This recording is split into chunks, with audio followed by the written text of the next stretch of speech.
US के tariffs का हमारे भारत की अर्थव्यवस्था पर, ख़ास तौर पर जो गरीब लोग हैं उन पर जो प्रभाव पड़ रहा है, असर पड़ रहा है, हम समझते हैं कि ये बहुत ही गंभीर मसला है। जो स्टैटिस्टिक्स आ रहे हैं उसके मुताबिक सिर्फ सूरत में जो डायमंड कटिंग इंडस्ट्री है उसमें 15 लाख से ज़्यादा वर्कर्स वो मुतासिर हुए हैं। उत्तर प्रदेश में 2,500 करोड़ से ज़्यादा के कारपेट्स स्टक हैं। तिरुपुर, जहाँ पे तमिलनाडु में कोयम्बटूर के करीब जो टेक्सटाइल मैन्युफैक्चरिंग एक्सपोर्ट का बड़ा मरकज़ है, वहाँ बहुत सारी यूनिट्स बंद होने के करीब पहुँच चुकी हैं। तो ये सारे जो मसाइल हैं ये हमारी जीडीपी पर बहुत बुरा असर डालेंगे और ख़ास तौर पर जो गरीब लोग हैं, मज़दूर हैं, छोटे व्यापारी हैं, उन पर इसका बहुत बड़ा असर पड़ेगा। तो हम ये समझते हैं कि गवर्नमेंट को इस मसले को बहुत ही सीरियसली लेना चाहिए। कई सजेशंस हमने इस प्रेस नोट में लिखे हैं। हम चाहते हैं कि आपके ज़रिए ये सजेशंस गवर्नमेंट तक पहुँचें।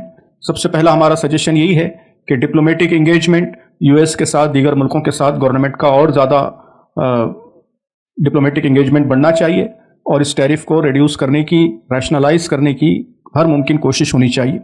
दूसरा इंपॉर्टेंट सजेशन ये है कि जो लोग मुतासिर हुए हैं उनको एक इमरजेंसी रिलीफ पैकेज डिक्लेयर करना चाहिए। मालूम हुआ है कि कैबिनेट तकरीबन 25,000 करोड़ के एक पैकेज पर गौर कर रही है। इस पर जल्द से जल्द काम होना चाहिए। जो लोग मुतासिर हो रहे हैं उनके इंटरेस्ट माफ़ किए जाने चाहिए, जीएसटी रिफंड किए जाने चाहिए, उनको लोन्स फराहम किए जाने चाहिए।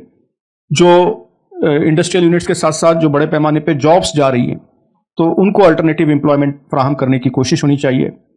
और उसके अलावा एक बहुत ही इंपॉर्टेंट सजेशन ये है कि एक्सपोर्ट डाइवर्सिफिकेशन, जो दूसरे मार्केट्स हैं, जापान है, साउथ कोरिया है, जर्मनी है, मैक्सिको है, यूनाइटेड किंगडम है, इस तरह के तकरीबन 40 ममालिक हैं जहाँ पर जो इंडिया के एक्सपोर्ट्स हैं उनका अच्छा खासा मार्केट मौजूद है।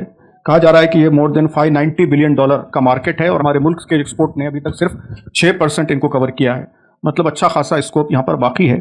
तो इनकी तरफ डाइवर्सिफाई करने की हुकूमत को संजीदा कोशिश करनी चाहिए। हम ये समझते हैं कि हमारे मुल्क के कॉन्स्टिट्यूशन में वैल्यू बेस्ड इकोनॉमी की तरफ हमारी रहनुमाई की गई है। गरीबों का वेलफेयर सिर्फ बड़े व्यापारियों का, करोड़पतियों और अरबपतियों को सामने रखते हुए इकोनॉमिक पॉलिसीज़ नहीं बनाई जानी चाहिए, बल्कि गरीब लोगों को सामने रखते हुए पॉलिसीज़ बनाई जानी चाहिए।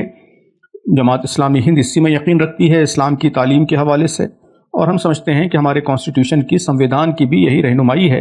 तो अगर हुकूमत इस पर सख्ती से अमल करे तो इन सब मसाइल पर आसानी से काबू पाया जा सकता है।